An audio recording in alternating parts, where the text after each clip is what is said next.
Hey everybody, Coach Jonathan here. Before we get into this episode all on nutrition with Alex Larson, I have a surprise for you. At the end of this episode, I'm going to go into a big, crazy, what do they call it? A big, hairy, crazy, audacious idea or whatever. I have a big goal and I don't even know if it's possible. I'm going to try to qualify for the Leadville Trail 100 mountain bike race through the Tahoe Trail 100 mountain bike race. It's a Leadville qualifier.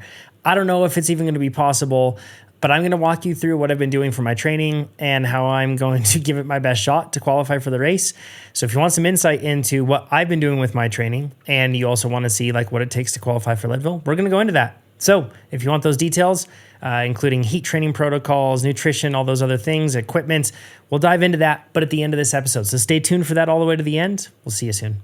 Welcome to the Ask a Cycling Coach podcast presented by TrainerRoad. I'm Coach Jonathan Lee, and joining us today is Alex Larson from Alex Larson Nutrition. We're stoked to have Alex with us. We're going to talk about, is nutrition, the variety, the key for cyclists? We're going to also talk about some other nutrition questions because, of course, that's Alex's beat. That's what she's focused on, helping cyclists have better nutrition. Let's get into Jeremy's question. Jeremy says, hey, coaches, how important is variety in my diet? After buying a cookbook and being overwhelmed by how much shopping I'll need to do to get the ingredients, I found myself just sticking to a few healthy recipes that I enjoy and can make easily, but I fear I may be missing out on health benefits if I just eat the same things. I'm a single male in my late 20s who's focused on growing my career in finance while trying to raise my FTP. For more context, this is what I have been eating for the past month. Breakfast, overnight oats with craisins, walnuts, cinnamon, maple syrup, and almond butter. Always the same and quick to make for my busy mornings. Lunch, I typically go out to eat, so this is everything from a burrito to a sandwich to a curry to beef and broccoli. I assume just like whatever restaurant is, that they go to, I assume is what they have there. And for dinner, I've been rotating between 3 meals. First is a bowl with bagged salads from Trader Joe's, which is a grocery store chain here in the United States, by the way. Grilled chicken, quinoa, olives, sweet peppers, sweet potatoes, and black beans with a tahini sauce. This is a Niçoise, and then second is a Niçoise style salad with salami and pepperoni, wild rice, and beets. Third is a burrito bowl, much like you'd get from Chipotle, with brown rice, black beans, fajita veggies, grilled steak, cheese, pico de gallo, lettuce, and guacamole. I typically have enough leftovers that I eat this meal for dinner 2 days in a row. I'm not a big snacker or a dessert person, but I typically have a Greek yogurt parfait if I have a big training day the next day. So back to my question. If I kept eating the above, which seems like a wide variety of foods but is limited by repetition, how will that affect my health and performance? This is a good question. I also feel like this person is me. I'm sure other people can relate to this too. I was just going to say, Jeremy, you are not alone. I see a lot of athletes that just can eat the same thing over and over. Well, it's really hard. Like when you have these cookbooks and everything looks and sounds amazing, you're like, I'm going to have to go to 4 different grocery stores to get all these things. And then I have no clue how this rare form of leek keeps in the fridge. And it's hard. So I totally get this. Well, what are your thoughts on this from a person that actually prescribes meal plans for athletes? Yeah, I understand the desire to just kind of eat the same things over and over. Like it does take out like the thought process for a lot of people because it's just overwhelming to kind of try and think of what you're going to eat and have it be different every single day. So I get that. And there certainly are some cookbooks out there. Like right now, one of my favorite ones is Caroline Chambers' What to Cook When You Don't Feel Like Cooking. A lot of her recipes. Sounds like my cookbook. It's like the best title of a cookbook. And I've made quite a few of them, and they're delicious. She has them kind of divided out in time in terms of like there's some 15-minute ones, there's some 30-minute ones, and they truly like when I've made them, I'm like, she was spot on. Like that took me 15 minutes to make. And I'm going to link to this cookbook. Yeah, she's got a sidebar too where she'll talk about things that you can just swap out. Like, so if she lists some veggies in the recipe, she's like, you can swap this out for spinach or whatever you have in your fridge. But like the basis of the recipe is there to still make a really great dish. So that there's with cooking, like it's kind of an art, you know what I mean? Like you can swap out ingredients for whatever you have in your fridge. So I do sometimes encourage people to just maybe twice a month, you just try something new, try a new recipe, see if you like it, see if you can tweak it and adjust it to make it a little easier for you with some of the ingredients that you just have on hand more often. I mean, what Jeremy's eating here, I think, is a really great base, especially the like Trader Joe's salad. Like when he's just listing like grilled chicken, quinoa, olives, sweet peppers, sweet potatoes, black beans, tahini, that's like all of those things very nutrient dense. You've got protein in there, you've got color with micronutrients, you've got fiber from the black beans and sweet potatoes and the quinoa and pepper. Like you've got like a lot of really great things there. The how did you pronounce that second salad, at dinner, the Niçoise, I think Niçoise. is how you pronounce Yeah, it. the Let me Niçoise know. sounds Am I pronouncing it yeah, right? I Let me don't know in the comments. I don't know how that's pronounced, but, like, the salami, pepperoni, wild rice, and beets, that to me, I'm like, I wonder if there's enough protein in that. I would maybe, like, have maybe an additional protein source with that just because that salami and pepperoni can be a really high-fat protein. I would maybe have, like, a leaner protein on the side just to make sure you're getting enough. And then the burrito bowl, I think, sounded great again. Lots of variety there and very filling. I'm kind of going backwards here. So lunch, you're eating out. When you're eating out more frequently, I do tell my clients that, the more frequently you're eating out, the less like indulgence I would make when eating out. I would really try and make healthier choices while dining out. So not a lot of feedback there, but I like that he does like either a burrito or a sandwich or a curry, beef and broccoli, like things that are going to have protein and vegetables and some carbs in there. I think that sounds really great. And then breakfast, my initial thought was like, oh, I think we're short on protein here. I mean, with overnight oats, if you make that with like a Fairlife milk, you can boost the protein a little bit more. You get a little protein from the walnuts and a little bit from the almond butter. But I would maybe add like, I don't know, a couple hard-boiled eggs if you really need something fast, or add like an over easy egg on top of the overnight oats. Like trying to find just a little bit more protein at that breakfast, I think can make it just a little more filling and set you up better for the day. And you can always swap out like the craisins for like maybe some seasonal fresh fruit or maybe some frozen fruit. Like those Wyman's of Maine blueberries are like a wild blueberry. They come in the frozen section. Those are like the most delicious blueberries, honestly, in the whole world, in my opinion. And so those ones work Yeah. really well for overnight oats. They're so flavorful. So you could just swap out some things here or there to give yourself a little bit more variety and a little bit more nutrient variety as well. My one thought with this is like, if you like fish or seafood, you could rotate some of your protein there because like salmon would be awesome to get some omega-3 fats. Those kind of just typical things that you really like, just swap out ingredients that way so that you're still getting a similar meal, but also a different flavor profile and some different nutrients. That's a really good approach of like you have, if the staples work mechanically, because Mhm. oftentimes if you stray away from what is easy to make and what is convenient and fits with your life, then what happens is you make like very short-term decisions that aren't driven by long-term health. So like, you'll just be like, okay, forget it, drive through, or something like that. And Yeah. because it gets too complicated. So this is a really great concept of kind of like having like the staples and then just swapping out an ingredient every once in a while and changing it up. Is, on the breakfast side of things, with always having kind of like the same thing, I guess that I'm trying to think of the implications. And I guess like one of the benefits of having a variety of nutrition, I mean, because in this case, it's not like this person's just eating white bread, and that's like it, Yeah. all the way Yeah. through. Like Like he's there's a eating really variety. well. Mm-hmm. Yeah. But if you mix up even more variety, that's only likely going to help your gut microbiome, which is a giant question mark. And we constantly learn more about it all the time. But I guess that would be like the only concern of eating the same thing all the time, even if it's, quote, healthy, is just the fact that your gut microbiome might not be as diverse and robust as a result of not dealing with different things. Is that kind of the concept here that you want for diversity? Yeah, I think gut health, and then also I feel like just general um like palatability. Like eventually people do get really tired of eating the same thing over and over. I mean, it might take years, but for some people they're like, "Oh my God, I can't do overnight oats again. I did it every day for like 3 years and now I'm just over it." Whereas like, okay, maybe on a weekend, if you have a little bit more time, let's make like an omelet and have some like toast on the side and just change it up every once in a while just to give yourself a little bit more variety and zest with things. Yes, makes it a bit more exciting. I have so many things that I want to share on how I've implemented like the things that you're talking about here. But the last question actually for this podcast is an athlete asking us the things we've done recently. So Yeah. I'm going to save Yeah, we're all going to of save that. it for sure. Yeah.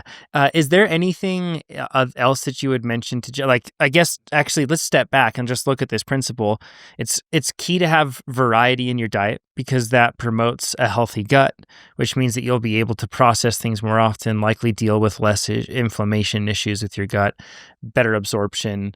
That really matters on race day. Like, Yeah. if you have a gut that doesn't work coming into an event, pounding 120 grams of sugar is going to be really tough for anybody's gut to deal with, especially one that is not well prepared and robust and able to handle things. So that's kind of seems like the main goal here. But then also, just like you said, sustainability. It's kind of a balance to be struck because it's complicated if you're trying to cook something that's totally new with fresh ingredients every meal. But you'll also get tired of just eating the same thing all the time. So having meals with a lot of different inputs allows you to swap things out to keep it fresh. Is that a fair recap of that? Yeah, and it's hard to when you're cooking for one, it's really hard to find recipes that make like 1 or 2 servings. Yeah. That's also really challenging, so I think he's done a really good job of finding things that he can make 1 or 2 meals out of and have lots of variety and nutrition in them. Just looking at the fiber content of his day, it looks really great. Mhm. Protein's pretty decent. I would just add more at breakfast, and I think he'd probably be pretty close to his protein needs for the day. If he's adding like a protein shake, then for sure. Um, so yeah, I mean, I don't know anything about Jeremy other like, height, weight, age, all of that stuff to kind of calculate his needs, but this looks like a really nice start to things. But I would just swap things out like that Trader Joe's salad, like maybe instead of grilled chicken one day, you do some salmon or ahi tuna or swap things out a little bit here or there just to give you some variety and nutrition would be my Yeah. biggest suggestion. Alex, I just saw the other day you were knocking out like a 3-hour ride, and because of life circumstances, you were doing that inside, even though the weather probably allowed it, that sort of a thing. Well, no, Like, the weather was the factor. It was like oh, was? there was fog because I had to get up early, like 6 a.m. I needed to start at 6 a.m. so that I was done before the rest of my work calls. And my husband was doing, we call it daddy drop off for dropping the kids off in the morning. And so when I looked at the weather, we had a fog advisory, and then there was some potential for like rain showers / storms in that last hour of my ride. I was like, ugh, I don't want to risk it. So I put the bike on the trainer and I got to watch a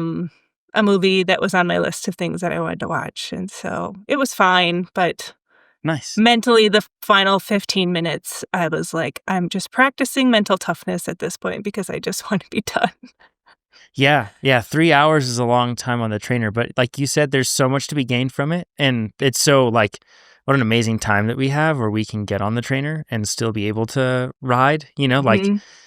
rewind 10 years ago even, and trainers were really bad. And it Yeah, was like a it terrible honestly, it experience. really wasn't that bad. But yeah, I'm trying to build that kind of aerobic engine at this point because I feel like I'm really strong if my races are like an hour, hour and a half long. But when I'm wanting to do like a 3-hour race, I need to kind of build that aerobic engine. So that's what I'm working on right now.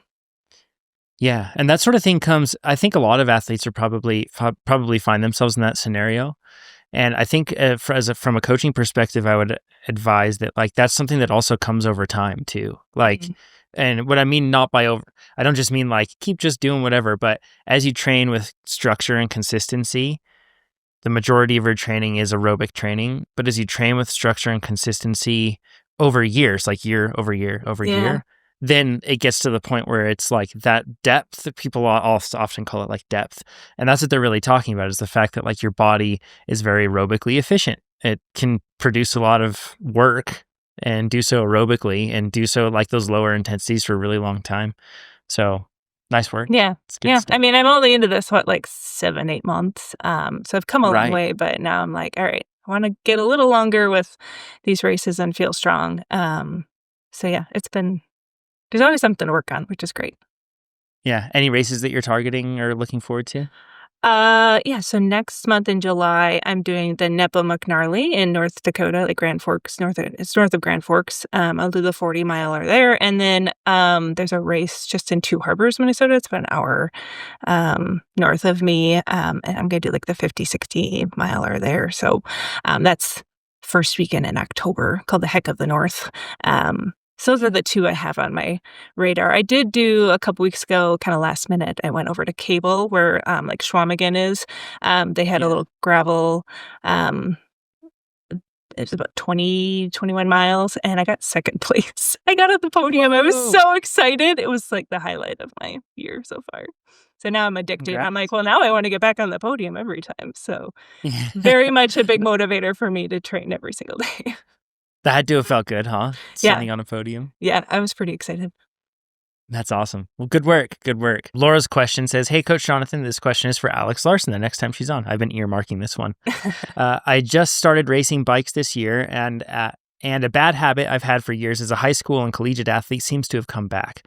I always get gaggy and even throw up sometimes before events. It has always annoyed me, but I never did anything about it until recently. I spoke to a sports psychologist, and they've helped me identify some patterns that I've developed in response to pre-race stress that has helped me build awareness and even reframe some of those nerves. That'd be like a really fascinating conversation. I hope to have like a sports psychologist on the podcast soon to kind of talk about that. I've got one for you. She's great. I'll great. Connect too. We'll do the intro after. This is even like, I'm thinking of a professional motocross racer who's a champion, one of the best in the world. Zach Osborne is his name. He's actually very keen and into cycling nowadays. He famously would throw up before every race. And I just saw the other day he was at a bicycle race, and he's back to the game. He threw up before the race, and that's just, and it's not like something he does on purpose. It's just something that happens, right? Yeah. So you're not alone in this one, Laura. I actually, back in the day with when I raced motocross my whole life growing up, I used to also be very similar to this. So Laura's not alone. I'm sure people are listening to this and they have experienced it. If you have, share in the comments what helped for you. But this is interesting. Laura says, when talking about this sports psychologist, they also pointed out that it may be influenced by nutrition. Have you heard of this before? My assumption is that it would be due to something increasing the acidity of my stomach. I usually eat 3 hours before any race, and then I'll usually have a few bites of a banana within an hour and be sipping on Gatorade all day leading into the race. Any suggestions for a pre-race meal or adjusting my pre-race nutrition to avoid this? Thank you. Have you encountered this before, Alex, with your clients? Oh, yeah. Myself, my first race back in May, I was so nervous. The minute I woke up, my stomach was just in, I don't even know how to describe it. It was a wreck. So I kind of anticipated that, just as my first time racing in years. So I had a bottle of super high carb scratch. I had like 120 grams of carbs in it, and that was pretty much all I could tolerate that morning. When I had that race a couple weeks ago, my nerves were in a much better place. So it's just kind of that first race back where there's a lot of unknowns. So for people who get really nervous, the liquid carbs are the best way to go about it because they get digested the fastest. If you are going to be throwing up, you want to try and get as much nutrition in as possible before you start throwing up before the race. So you certainly can have a meal 3 hours beforehand. You're going to have plenty of time to digest that. And hopefully you can just practice those kind of nerve calming practices that the sports psychologist provided her. Hopefully try and keep things down. But from a nutrition standpoint, anything that's going to have any fat, fiber, protein, that's going to slow down digestion. It's going to sit longer in your stomach. So doing more simple carbs, anything liquid-based is going to just get digested a lot faster. And hopefully over time, people can get those nerves kind of settled down. But yeah, it's hard with that kind of just natural anxiousness and anxiety and adrenaline that happens before the race. Yeah. And it's not something that you can really practice even in training because you don't get that. It's hard.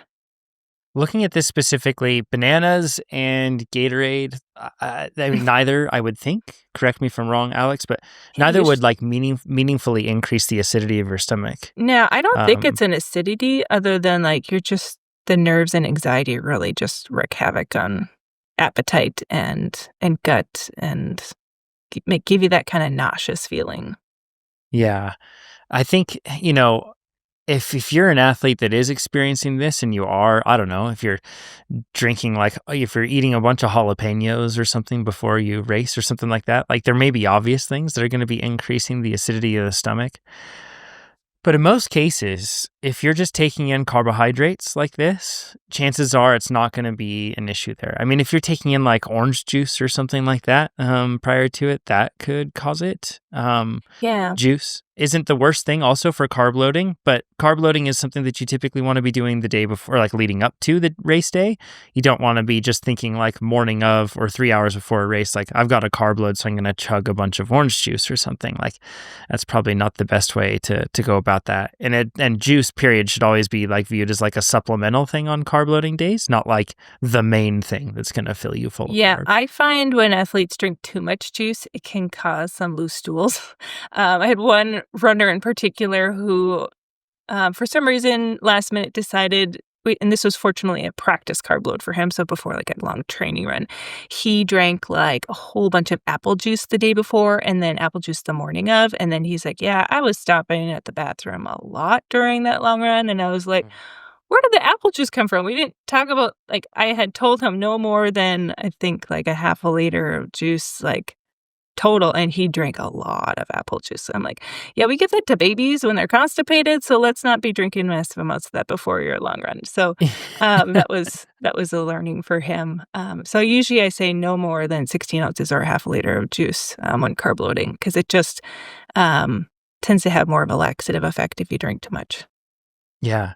I guess the other point too, I mean, you mentioned just Gatorade and bananas here, but I'm just trying to think of somebody that is experiencing this and maybe it is because of the diet. If you're eating like really fatty foods leading up to, that's going to slow digestion and maybe make it so that you do, and also anything that could cause like acid reflux as well. Like, if you're eating something with a bunch of like Frank's Red Hot sauce and like a bunch Yeah. of stuff like prior to a race, then you should expect to have some sort of discomfort as a result of that.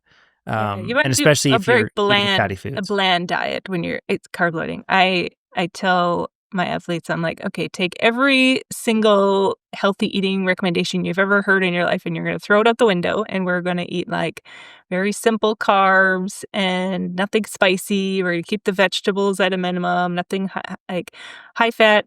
You don't want to. You want to stay away from the high fat stuff, and yeah, the night before especially, kind of keep it really bland, and then the morning of, very simple. Mhm. And so if I don't know what Laura's eating the 3 hours beforehand, but if it's something like oatmeal, that can be a lot of fiber. It's very gentle on the stomach. Typically, a lot of athletes tolerate it really well, but it will take a little longer to break down. So if you like to do more of a cereal, you could do like a cream of wheat or a cream of rice. Those ones tend to get digested a little bit better, and you can add a lot of maple syrup or, brown sugar to, like, a cream of rice, cream of wheat, and, that tends to work really well. Yeah.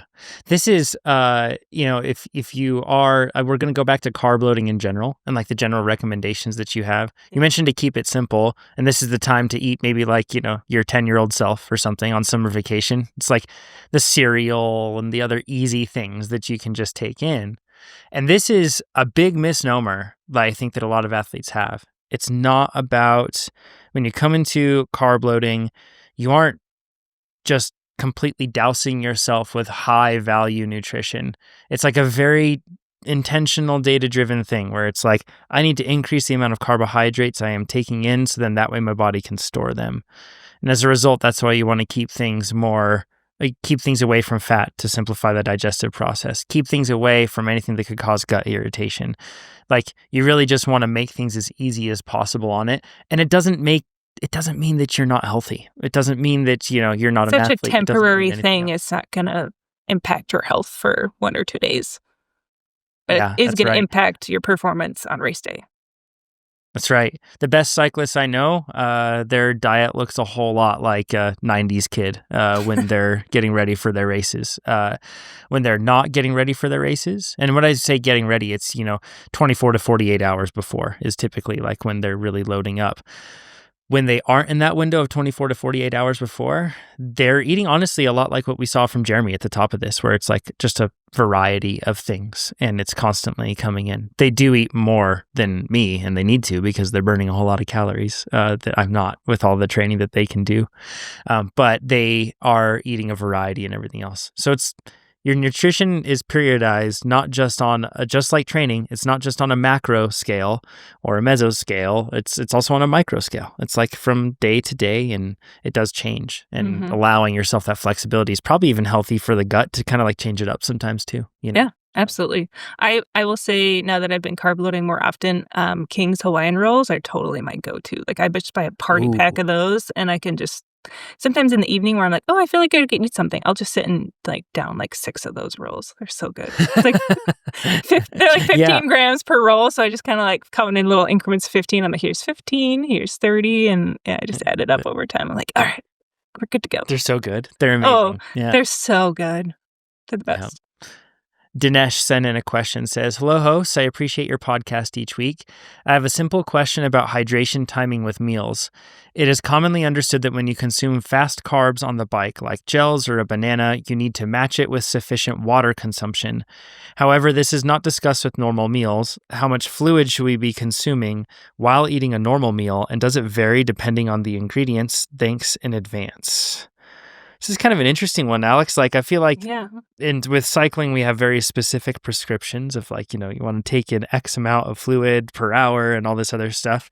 So I guess it is like reasonable to think like, well, what about real meals? But I don't. Have you had clients that have not drank enough during meals or vice versa? Yeah, I guess I haven't really tracked exactly how much they drink at a meal in terms of like, milliliters or ounces. Generally, we will just kind of say, look, let's make sure that we're drinking throughout the day consistently, especially like in the morning when you wake up and you haven't consumed any fluids overnight. I would say maybe at breakfast, we would definitely maybe, if you're someone that struggles with drinking enough throughout the day, setting some goals at meals. Since you're already intentionally sitting down and eating a meal, that could be an opportunity to catch up on some fluid intake as well. But yeah, I guess I don't get super prescriptive with the fluids just because we're working so hard on making sure that they're building a good nutrition routine. But if there's someone that really struggles with fluids, we definitely will set some goals and kind of figure out where in their day it makes the most sense for them to consume that. Like if they have a schedule, like maybe they work as a nurse or someone that can't like keep a water bottle with them at all times, then usually at meals, then it might make more sense to set a goal for fluids when we're sitting down to eat as well. Yeah, I think 16 ounces is like right around 500 milliliters. Yeah, it's around a half liter. So that's like a small cycling water bottle that you're used to seeing. And I think that, as I recall, that's like the daily like recommendations that with a meal you consume somewhere between like, I think they say like 8 to 16 ounces. So 1/2 to a full of those. I use we typically like the drinking glasses in our home are like pint glasses that we usually for dinner and for meals. And I usually just always make sure that with whatever meal I'm drinking that I drink one of those pint glasses. And then that usually gets me, I feel like I'm fine there. And then I'm just sipping on something throughout the day, and I feel like that's usually enough.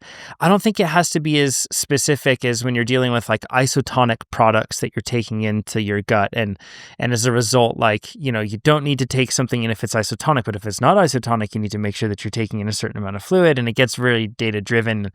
I don't feel like you really have to take that approach, at least.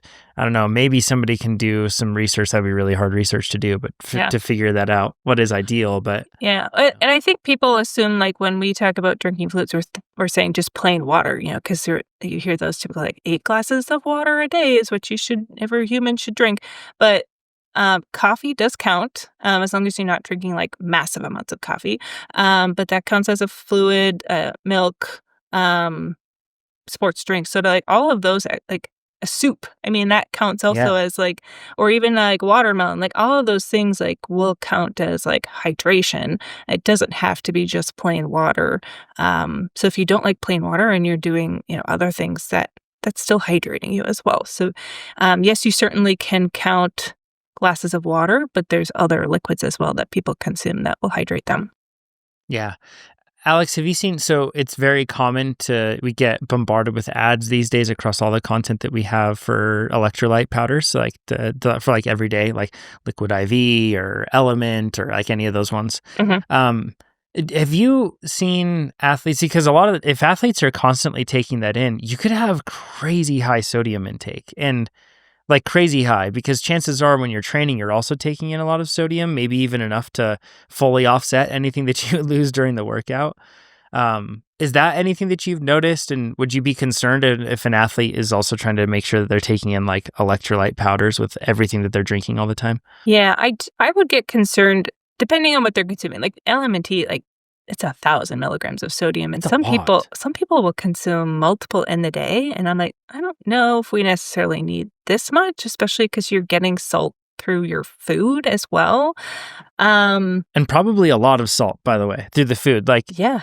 we don't realize, especially if anything is like pre-prepared, if you're dealing with like raw ingredients only, then it's obviously just what you add to it. But if anything's pre-prepared, or if you're working with like cured meats or anything else like that, then you could have like a lot of sodium already just through your normal diet. Yeah. I mean, my husband and I went out for sushi and ramen the other day, and I was like, this is a salty meal, but I think I had a really hot, sweaty workout earlier in the day, and I was like, oh, perfect. This is going to be like replenishing Yeah. my salt intake for the day. But yeah, I would get a little concerned because there is definitely some athletes out there that kind of struggle with high blood pressure. They might be on a statin or not a statin, but like a blood pressure lowering medication. And so that would be something to work with your doctor on and kind of figuring out like how much sodium is needed for that situation.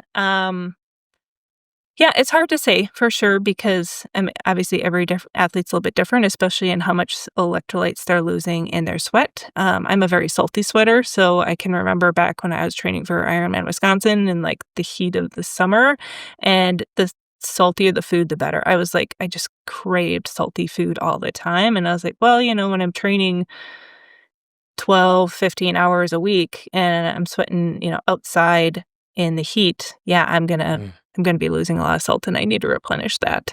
But some athletes, they lose a lot less, and so they might not need as much. So it's definitely an individualized thing. But if you're constantly consuming those electrolyte drinks, I would just be a little cautious. And make Yeah. sure you're just drinking some plain water as well. I think that for rehydration, it's important to have those electrolytes in there, but you don't need to have massive amounts of sodium like in that LMNT. Liquid IV is about half that. It's about 500 milligrams of Mhm. sodium. Gatorade, like the regular G2 Gatorade is, I think, was it 250, 300, somewhere in there. So it's a little bit Yeah. less. So yeah, um, I would just tread lightly and making sure you're not over consuming things with those. Yeah.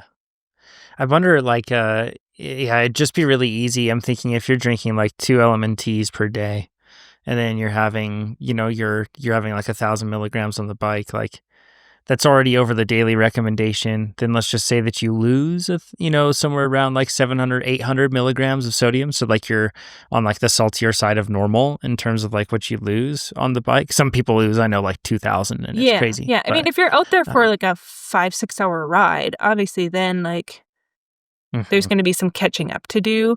Um, but But if in you're, most cases, I feel like we don't actually have to, like you said, unless it's a really long ride, we probably actually don't have a whole lot of like catch up to do if you're taking in sodium while you're on the bike at like these, typical like 750-ish, some give or take 250 yeah, and milligrams. there's certainly I think also just depends on your day to day life. Like if you're maybe a construction worker and you're outside all day long working in the heat, that's a whole different situation than someone that works in a desk job in the air conditioning.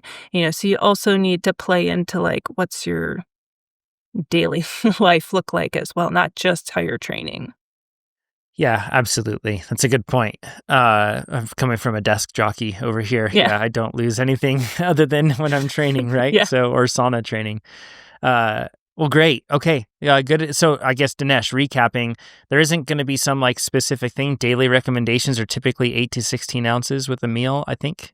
So as long as you're checking that box, I think you can feel like, yeah, you're checking it. Thirst is a great mechanism. It probably gives you a great insight of how much water you need for a meal. Like if it's Yeah. an extremely dry meal for some reason, chances are you're going to get prompted to drink more. And it'll probably help you digest it a little bit easier. And certain foods also, I guess, are going to be harder to digest, and drinking more water with that isn't necessarily like that's only going to help, right? Within If you reason. increase your fiber intake, you start specifically looking at fiber. That's one of my number one recommendation. Is like we got to really increase your hydration to just help move that fiber along, so you don't get constipated.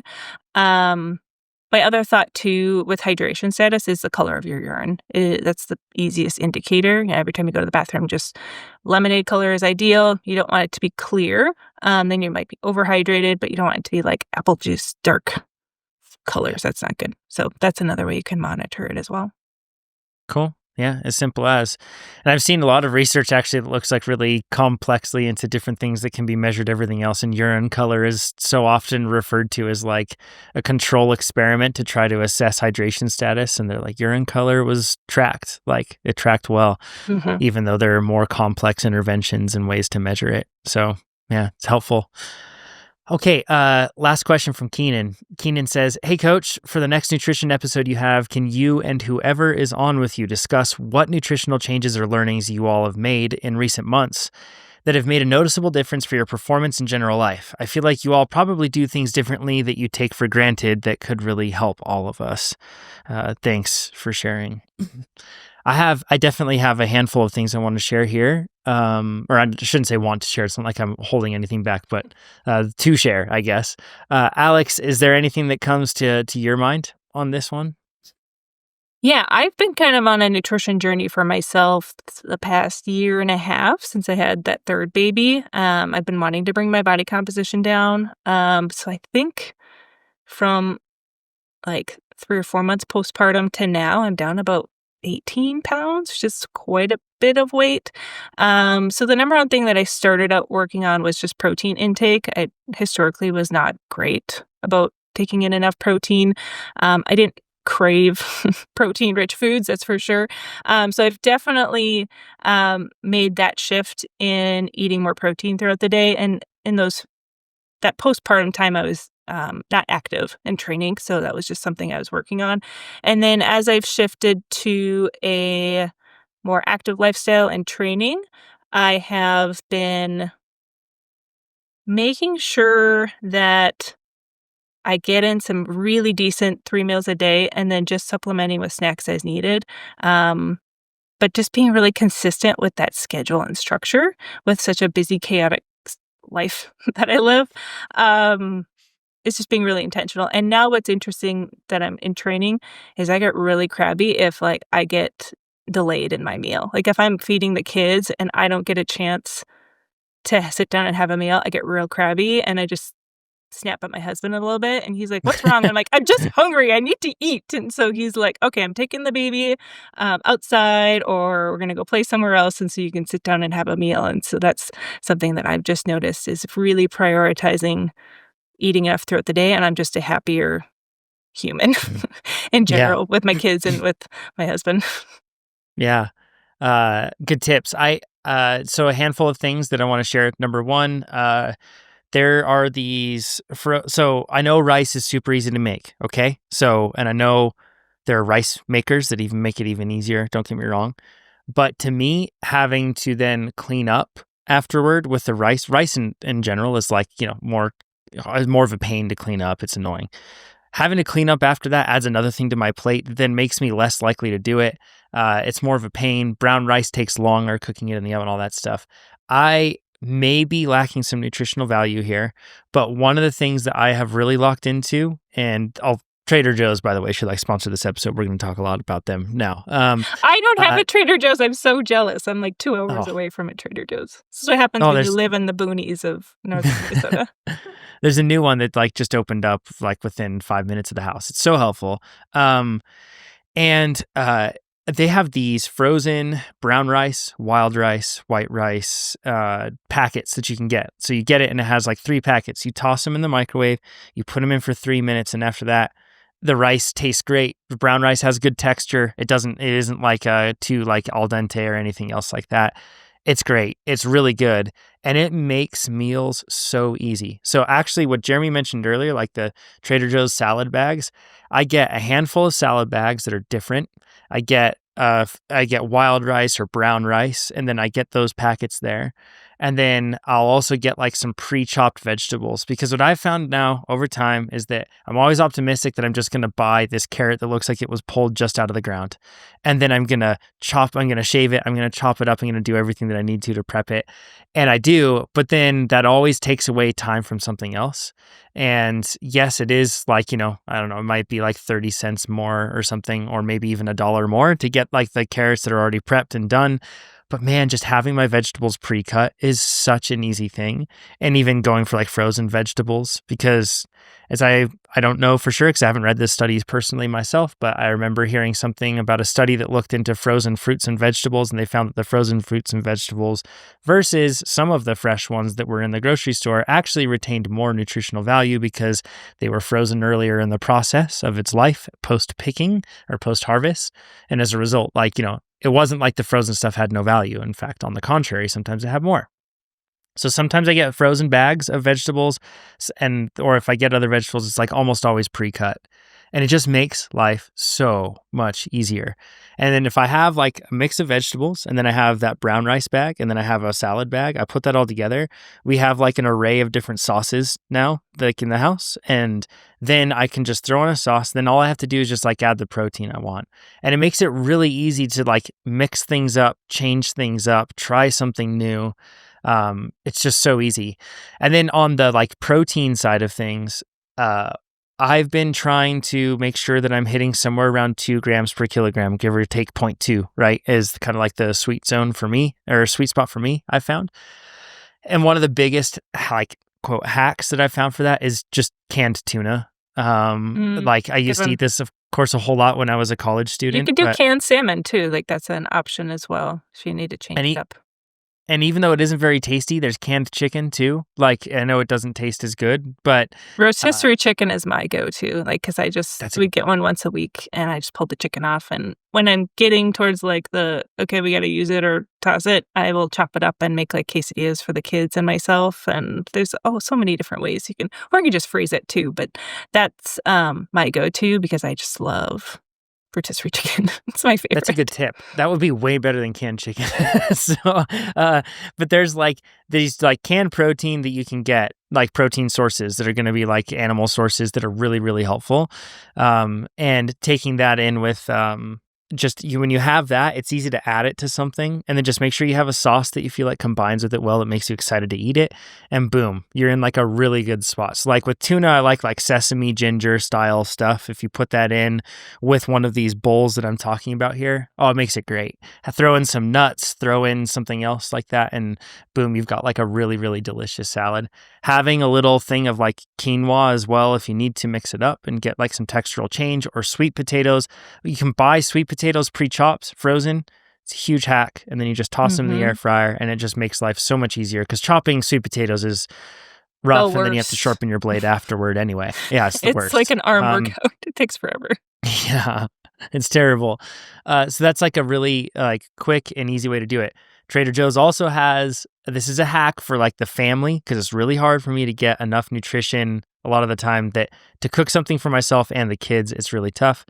Trader Joe's has like this like breaded fried chicken that is your kids are going to absolutely love it. It's like chicken tenders that like restaurants wish they had. It's really, really good. Usually chicken tenders from the store are gross, and these ones are actually delicious.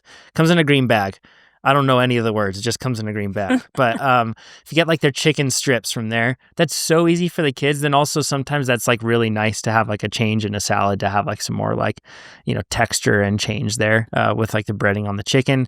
You don't want to be having like that sort of thing for every meal, when you could have other like more lean protein sources to stay away from that. but it's good to have every once in a while, like just for texture and variety. It's super helpful. So those things have been helping a ton. And then I mentioned this last time or on a recent podcast with Dr. Pfaffenbach, but I have been taking a probiotic from Now. I'll link to it down in the description so then people can find it. And ever since I started taking that about 6 months ago now, I guess, probably somewhere around there. And I've been very consistent with it. And I can tolerate like dairy and any form of like lactose, whereas I used to not be able to. Now I haven't like gone and had like a fondue party to like stress test it, that kind of scares me, but it's been hugely helpful because now it's made processing whey protein, processing milk or anything else like that. It's so much easier now. It used to be so hard, like, and as a result, I felt like I couldn't find a protein powder that worked. And now this just works fantastic. I don't know if it's built up my gut microbiome like I would assume and hope. Who knows? But the point, and it may not even be this. It may be something totally different. I don't know. But ever since I've started taking this probiotic, I can take in dairy without issues. And that's been like a total game changer. I had ice cream with my kids the other day. It's been years since I had just like, we went to ice cream together and I was able to get ice cream with them. That was great. Like, it's been a huge, huge help. What kind of ice cream did you get? Like, what was your flavor of choice? Yeah, there's this place called Handles. They do have them in like different areas of the United States, I think, but they're like this, it's like this like homemade ice cream shop and it's really, really good. And I got like a coconut one with some other stuff. I like that nice. Coconut ice cream is, I think, my favorite kind. So, yeah. And then I think outside of that, one thing that actually Dr. Pfaffenbach also mentioned on a recent episode, and I've been really trying to reinforce this, is he said that the 2 meals prior, you should really, really care about, like, that should be dependent on the training you're doing. Like, for the 2 meals prior to whatever workout you're doing, you should be taking in a lot of carbohydrates if it's going to be demanding. And then when you are fueling adequately during the workout, and if you've fueled properly beforehand and given yourself enough, you're not going to feel like you need to just like destroy the pantry when you get home. And instead, you're just going to feel like, okay, I get home, I have my recovery drink, and now I can carry on with my normal eating schedule, and I'm good. And that, I think, is a thing that a lot of us cyclists get backwards, where we go into it, we may fuel even during it, but then afterward, we're just starved because we didn't fuel up enough in the 2 meals prior. Or even sometimes we fuel a ton on the workout or on the food meal just before the workout. And then we feel kind of bloated and don't feel great during the workout. And then after that, then like our appetite's completely gone after training, and then we don't eat again. And I really like this concept of spreading it out between the 2 meals. I know this is super logical, but just the way that he said it was very clear, and it's really helped me. And that's something that's been super helpful in the past 2 weeks for me, is going through my training. I'm training really consistently right now. I'm not missing. I'm hitting my marks. And as soon as I'm done, I have that protein shake. I mix it and let it sit in the fridge before I leave. And then when I come back, it's actually fully dissolved instead of grainy. And I just grab that, I drink that, and then I just carry on with, if a meal was planned after that, then I eat. If it wasn't, if it's in between and I have a few hours, I don't feel like I need to just gorge myself on food. It's like life-changing, Well, I think for a lot of people, they feel like they need to earn their food. So they have to work out and then earn, but they eat, later on. And so I think setting yourself up to go into the workout fueled, you're going to feel so much better. You're going to get more out of that workout. And then the rest of the day, you're not trying to catch up. I had a cyclist who, before work, she'll do like a 90-minute workout. She's burning probably 800 to 1,000 calories. And then her breakfasts were like 350, 400 calories. And then she's just struggling with hunger the rest of the day. I was like, I need you to eat a lot more at breakfast, get a head start on this. And then you're just going to feel more regulated and in control of your body the rest of the day with that hunger. Yeah, it's super great advice. I think the only other thing I'd mention recently, and this isn't really anything I've changed, but just like an awareness thing for sure. I usually make my own nutrition. I will link to the glucose and fructose that I buy off Amazon, but every time I do that, it goes out of stock for like a month. So like, you're hesitant to recommend. Yeah, order it. Yeah, exactly. But I will link to it because then I get like bombarded with messages. So I'll link to it in the description. I usually make my own drink mix. I didn't get ahead of it. It was out of stock and I was stuck without it for like 2 weeks. I had Marten packets in like my little area that I have for my training stuff. And I think this is just really important to bring up to people. Marten does not have sodium. Like, it does have sodium, but extremely low levels. And I see a lot of people just like taking that in as just like their drink, and that's it. I had that and I was like, okay, so I have this. So I ended up actually mixing in 1 to 2 liquid IV packets, depending on the day I was training, with the Marten. I know Marten says that if you mix anything else in, if it's not perfectly purified water, that it ruins the whole thing, everything else. And I didn't have any experiences like that. But just a note that if you are going to be taking that in, you got to make sure that you're getting enough sodium. And like, so that's like one way that I did it. It tastes a little weird for sure. Like Marten has this weird maltodextrin-y taste, kind of like cornstarchy taste that's really weirdly synthetically bland. I guess is how like I would describe it. It's like And then lightly sweet, but yet really no flavor to it. It's really hard to describe. And there's it's a little bit thicker too, like the texture of the water. It's not like regular water. It's just slightly thickened, which is kind of odd too. Yeah. So when you add in the liquid IV, it does taste a little weird, but just the same, whatever. It's fine. But anyways, just make sure that you get enough sodium. I feel like a lot of athletes might not, like if you go with something like Neversecond is a good example of a brand that like they are going to have sodium in their Precision Fuel and Hydration. Another great example of a brand that's going to make sure they have sodium and the carbohydrate in there. They do have a carbs only mix. Precision does, and so that's meant to just give you your carbs, and then doing some of their tablets you add to that to give you that sodium that you need. So it depends on which mix you buy with the Precision. Yeah, good point. They also have those like 60-gram chews now, which I want to try. That's a lot. That's like a lot of grams of carbs. Yeah. Do they have that like Boston cream pie flavor or whatever that they've had before, or kind of like a lemon cream pie? Is it Precision? Like their gel?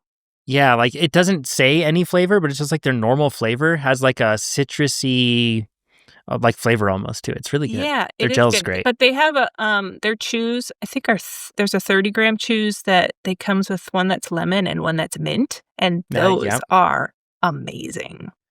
It's good contrast to have. It's nice to have like a bit different. I love mint flavor, and this is just a really nice, refreshing mint. It's really light. Which is nice to have when you're just pounding. Yeah, that's not a flavor you see a lot with chews.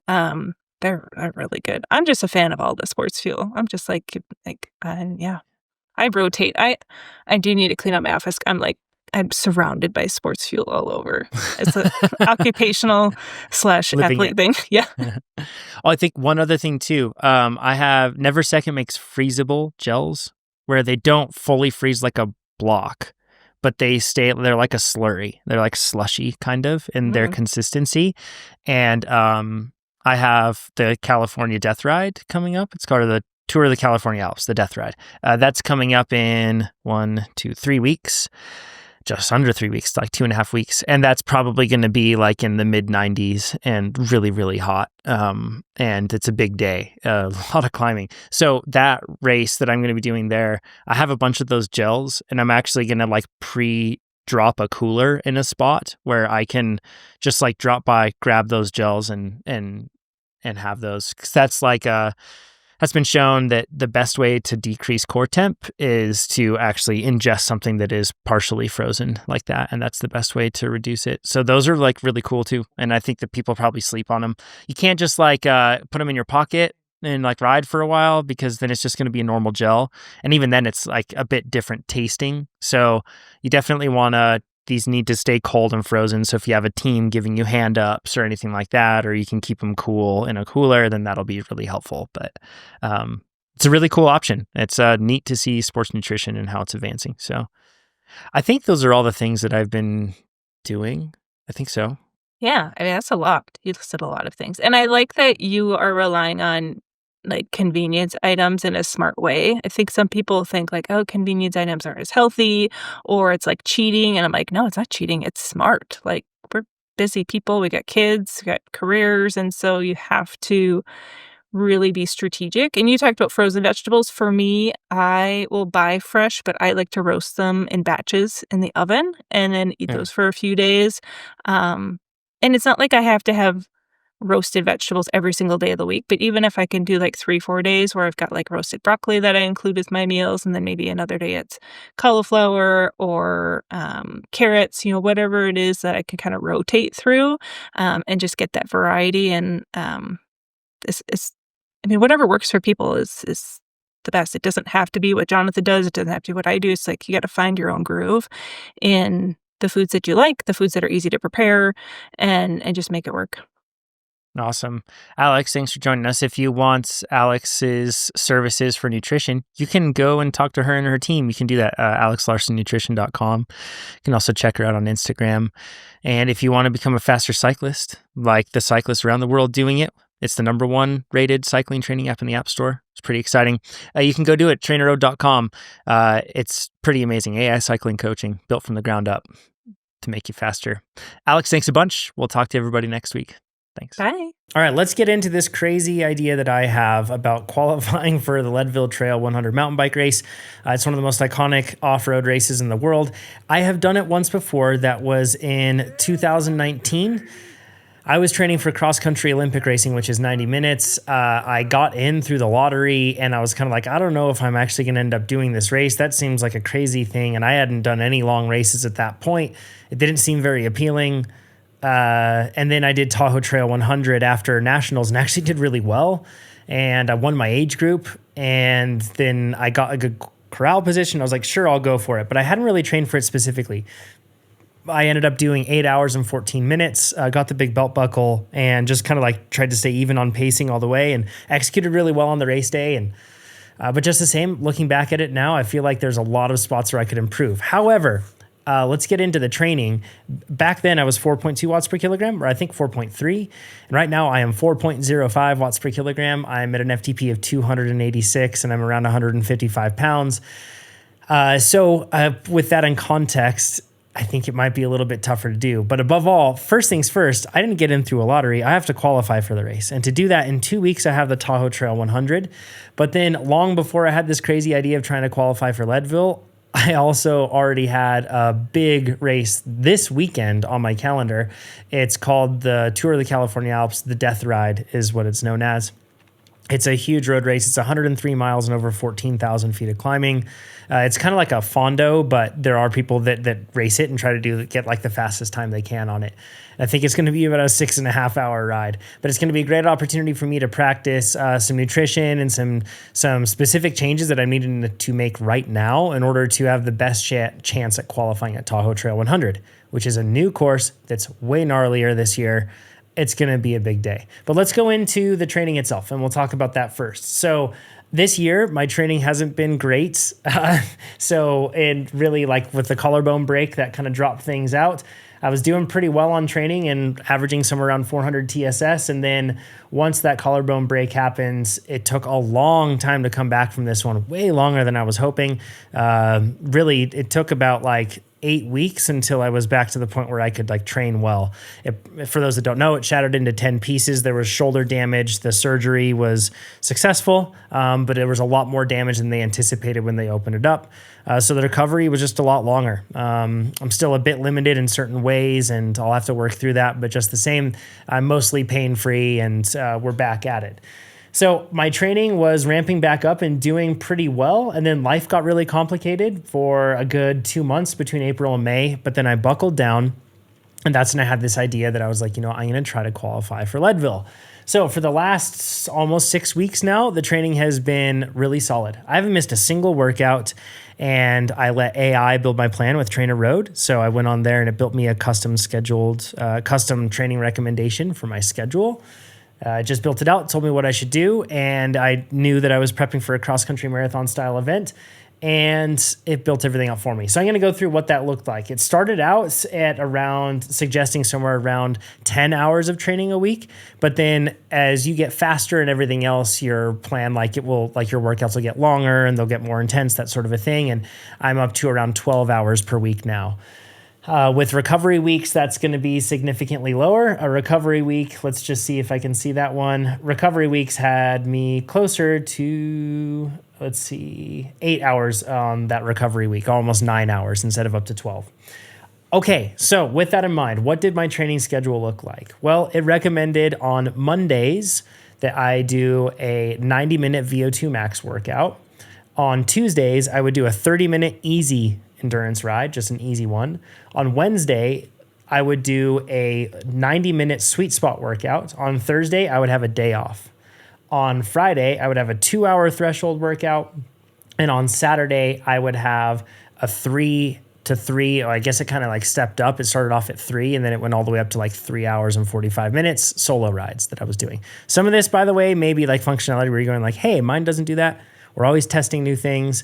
In fact, I can't even like show you my calendar right now because there's a lot of new features and I don't want to leak them yet. So we can't look at it, but just the same, I'll explain it to you all. Those VO2 max workouts, it looked like at first I was starting off on more like traditional VO2 max intervals where I was doing something that was like, the 3 to 5 minute variety and kind of I started off at like 2s and then I got to the point where I was doing like 4x5s at the end. And then it had me working on, also it mixed in later on, it mixed in also like some billets, so like some really hard ons, and then like you sit in at your threshold or right around sweet spot, and then you have VO2 max, and it's like 15 or 30 seconds, and then after that 15 or 30 seconds, and it just kind of like bounces back and forth for 5 minutes, and then that's like one set. All really relevant to cross-country marathon racing. For sweet spot, it was giving me like intervals that were much longer. So I was doing upwards of like 20-minute sweet spot intervals, which is great. And that's the sort of like training that is really actually relevant to the course that I'll have too. For threshold, originally I was doing a lot of like over under work. It was giving it to me there in like the base to build phase, but then it's evolved and it was giving me more just standard threshold intervals. And then it started giving me hard starts as we got closer into my specialty phase where I'm doing 15 seconds, maybe up to like a minute of like high, like VO2 intensity. And then I settle in somewhere around threshold. It's spicy work, but it's also really relevant to what I was doing. So I checked those boxes with those workouts. I didn't miss a single one. There were some little rides added in where I would like join my son for the Reno Devo. It's like a development club program that he rides in, and I would join them, but that would be like 30 to 45 minutes and I might be at 100 watts or something. It was like really easy spinning. But aside from that, yeah, I really checked it off. I'm really proud of myself for like checking those boxes and hitting those workouts. It's complicated to do when you've got a lot of things going on in life. So that training has brought me to the point where I'm tapering now. It dropped down the duration of my workouts significantly, and then it also increased the intensity of some of them as we got closer. And now I'm in a spot where I feel really like primed and ready. And this weekend I have the Death Ride, and then the following weekend I have Tahoe Trail 100. So I'm going to talk through some things that I'm going to be doing and testing at the Death Ride to see if it will help me perform at the Tahoe Trail 100. And I guess maybe actually before I even get into that, I should talk a little bit about qualifying. Leadville is an iconic race and it has a qualifier series of different events that happen throughout the United States. Tahoe Trail 100 is one of them. They usually allow or provide a minimum of 35 Leadville qualifying slots at one of the qualifier races. The first 3 men and the first 3 women, all of them, they get a qualifying slot for Leadville. If they don't accept it, it rolls down to the next person below that wants to take it. And then I think it only rolls down once. And if they don't want to take it, I believe it goes into the lottery. I could be incorrect there. And at the end of the race and after the award ceremony, they do a lottery where they end up, everybody can, if your name gets picked, you can pay right there to go race Leadville. They also give away 1 Leadville qualifying slot to the winner of each age group. So for me to qualify here, I have 3 ways to do it. Number 1, win my age group. Number 2, not win my age group, but hope that I get second and it rolls down to me. Or number 3, hope I get through in the post-awards lottery that happens. To be frank, if I was last time I did Tahoe Trail 100, the course was very different. It was known as a fire road style race. And it kind of had I think it was 20% single track or even less, mostly kind of bigger, faster fire roads. And it was 2 laps. Now the course is totally different. It runs the other direction, but on totally different trails. It has 40% more climbing.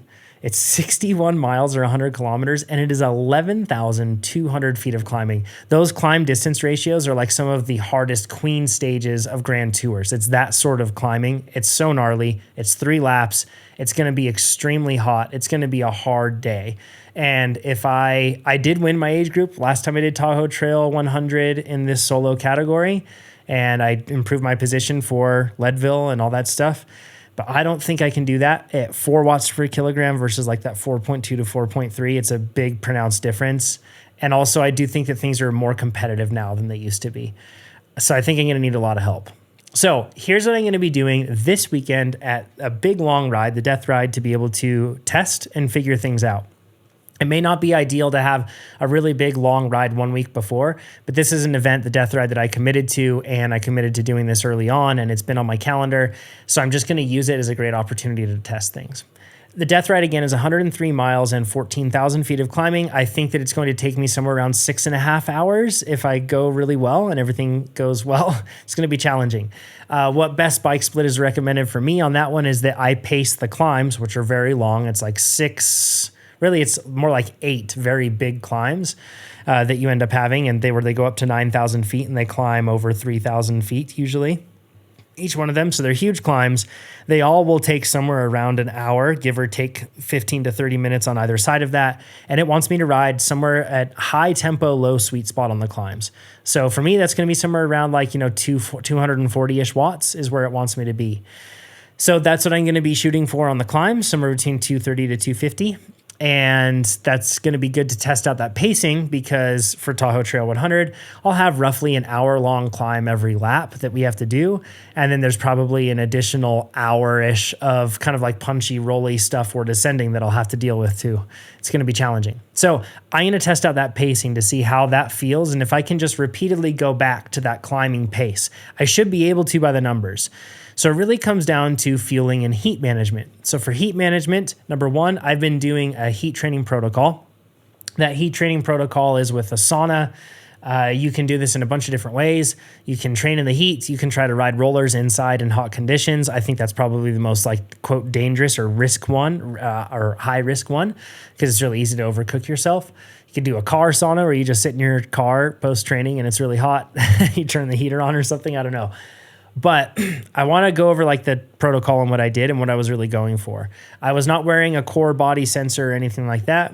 Instead, the goal was to get to the point where my body was, the core temperature was raised, and that was usually signified by a significant inflection point in my heart rate and really going up.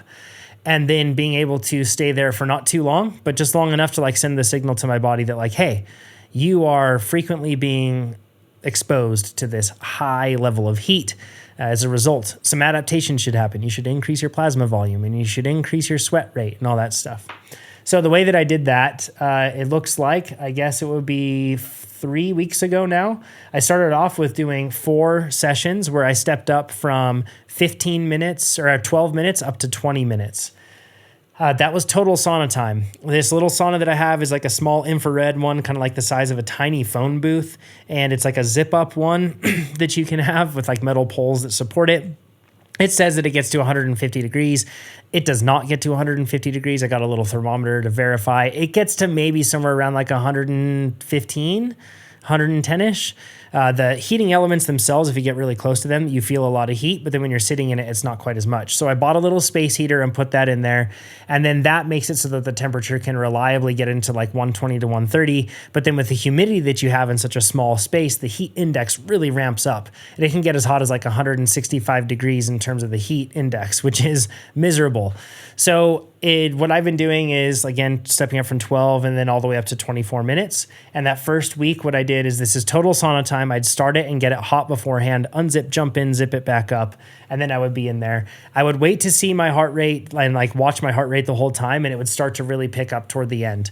And I would usually spend somewhere between 5 to 10 minutes at that elevated heart rate. And for me, what that looked like, if I'm sitting around, I'd probably be somewhere around like 50 to 60 beats per minute. If I'm sitting around in a chair working, doing something like that. If I go into the sauna, it kind of like works its way up to around 180 or around 85, sorry. And then it kind of stays there until I start to feel really hot. And then it jumps up to like high 90s, 100 up to like 105. And for me, that's when I'm feeling like exasperated, like, oh my gosh, this is hot. It's really uncomfortable. And that's where I would really typically accumulate somewhere between 5 to 10 minutes with these sessions at that range. And then I would get out. I wouldn't jump straight into a cold shower. I would let my body cool off at like a natural pace. And I wouldn't be drinking cold water or any water during these sauna sessions. And that's how I would do it. I usually paired it with my intense days rather than pairing it on a recovery day. I tried to avoid doing this on recovery days, which for me was Thursdays and Sundays. So with that in mind, I ended up stepping up to the point where I did it 4 times the first week. After that, I stepped up to do 7 days for the week, except for on my, or I should say 6 days per week. On the Sunday, I did do it on a recovery day there, but it was just like a pretty short session of 10 minutes. And then I stepped back down after that to doing 4 days the following week. And then this week I'm just doing 2. By the numbers and by research, doing like a block like that, where it's like 7 to 10 days almost continuously where you're exposed to heat, is really what kind of can drive that sort of adaptation. And if you're following like a protocol for 3 weeks, you can expect to have that increased plasma volume, which you're going for, which can help performance, but also increase sweat rate and more efficiency at cooling your body. And I certainly do sweat at the drop of a hat now because of this, I feel like. So that's what I'm doing for heat. And this weekend is going to be 100 degrees at the Death Ride. It's going to be a great opportunity for me to see how I'm handling the heat and then also implement some cooling solutions and some changes in my fueling. For cooling solutions, I'm going to be making sure that I end up taking water and pouring water on myself when I need it. I'm also going to be doing certain things like, for example, like covering like my hands. I'm going to be using gloves for, whereas I usually might not for this ride. I am going to be using gloves to try to, and they're white, to try to like keep my hands from getting too hot. If they do end up feeling hot because of the gloves, then obviously I'll take them off, but I just want to see how that goes. The kit, I actually got some very vented kit. It's a zipperless jersey from Velocio that's very porous and allows a lot of air to come through. So that should be very helpful. And I'm using what they call like their ultra light bibs, I think, or I might use their concept bibs, but either way, they both have like this, their concept bibs have like a fabric that's laid over your upper, like your lower back, just above your backside, where you actually vent a lot of heat and also collect a lot of heat because of the way you sit. And it has this fabric that actually like pulls the black fabric away from you. But then that black fabric is also like extremely heat resistant. And it's like built with like these individual threads that are supposed to repel heat. Anyways, they're incredible bibs, the best ones I've ever had, the concept ones. So yeah, I do think I'll use those ones. And then aside from that, I've got a light colored helmet. I'm going to be wearing white shoes. I'm going to be wearing white socks. And then I plan at every single opportunity to be taking water when I go by aid stations and to douse myself as I go throughout the ride. And that's kind of like what I'm going to be doing to manage heat. But also to manage heat, and kind of related to this with nutrition, I'm going to be adjusting how I take in my carbohydrates. So typically I take in 90 grams per hour and a liter per hour on these big days of fluid. And then I'll take in an additional gel that's going to be somewhere around 30 grams of carbohydrate, usually from Never Second. That's what I take in. And then I mix my own drink mix. And I do that, and it gets me to around 120 grams of carbs per hour. Well, this time I am going to be shooting for slightly less, somewhere closer to around 100 grams of per hour. And I'm going to be dropping my mix down to 60 grams. So then that way I can drink more fluid if I need to and not end up getting to the point where I'm taking in 150 grams and I blow up my gut. So that way I kind of have a little bit more wiggle room. And that's the plan. I've been training with that over the last week and a half now and adjusting down to 60 and then still keeping the fluid intake level the same. And it seems to work well, and I don't feel like I'm missing out too much on energy really at all. So I think we're going to be good there. I'm also taking in, I'm getting ice socks and using ice socks. I'm going to be doing all that as well. So anyways, that's the adjustments. I'm going to test that at the Death Ride. If you're going to be at the Death Ride, I would love to see you. I'm going to be starting somewhere around 6 a.m. and I'm hoping that it takes me 6.5 hours. It sounds like a really long day, but I think that's what it'll take. We'll have to see. But after that, my training plan really ramps down, and in between the Death Ride, because it's such a big effort, and then going into Tahoe Trail 100, it's just giving me some easier recovery rides. There's no fitness to be gained in a week in between that. I just need to focus on allowing my body to recover as much as possible. And then we get to Tahoe Trail 100. This race starts off with a really hard climb, and I will not be going hard on that climb, and chances are I'm going to lose a lot of people from my age group. After that, it's probably going to be a lot of like bunching because the trail goes into like a downhill that's covered in wood chips and logging from this logging area. It's going to be really complex and it's going to be dusty, and it's probably just going to turn into a traffic jam. So I'm not too worried about fighting there. And then the course is just so hard and so long.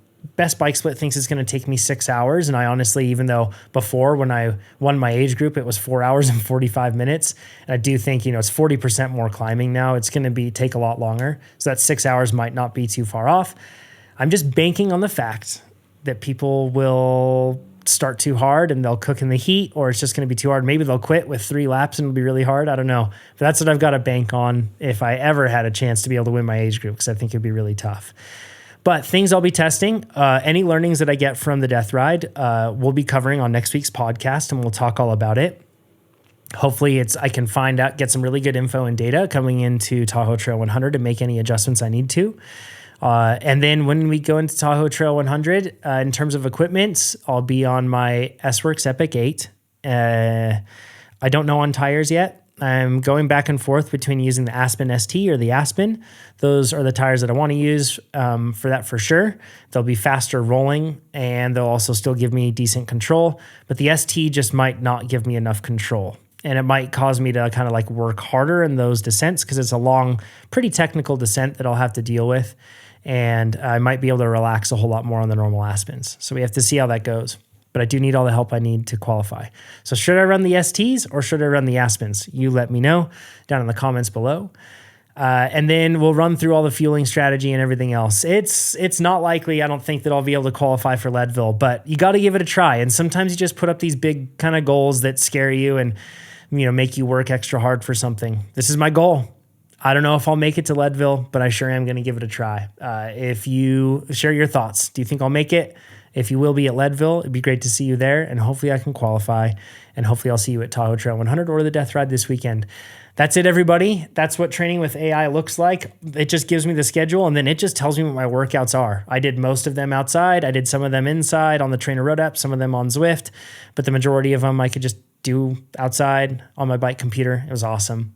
It's so incredible. AI just takes care of all of it for you, and if you want that, go to TrainerRoad.com and sign up, and we'll talk to you all next week.